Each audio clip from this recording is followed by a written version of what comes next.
సరిగ్గా సారు లైన్లో ఉండండి, చెల్లిగారు లైన్లో ఉండండి. లైన్ తప్పారండి మటుగా గన్నా పేలిపోతుంది, గోడ విరిగిపోతుంది, మా గన్నా రగులిపోతుంది.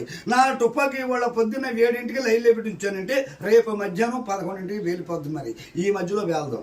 అప్పటిగా నేను వెనక ఎదరికైనాడు వేలదాం. మేము ఎదరి నుంచి కాలుతూ ఉండి జనం నుంచి పడిపోతుంటారండి జనం అంతా. మేము ఏమన్నా పెట్టల దొరలో ఉండే తక్కువ వాళ్ళు అనుకున్నారా చెల్లిగారు? చదువులో పాస్ అయిపోయి హిందీలో ఫెయిల్ అయిపోయా.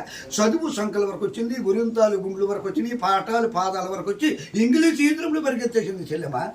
ఇదేంటండి ఇంగ్లీష్ ఈద్రంలో వెళ్ళిపోయిందని చెప్పి నేను సోనీ గాంధీ గారి దగ్గరికి వెళ్ళి ఉద్యోగం అడిగా. సోనీ గాంధీ గారిని ఉద్యోగం అడిగితే ఉద్యోగం వచ్చిన గడిచి అయ్యి ఆఫీసులో కూర్చొని సంతకాలు పెట్టాలి రాబాయ్ అని చెప్పి నాకు ఈ ఉద్యోగం ఇచ్చారు.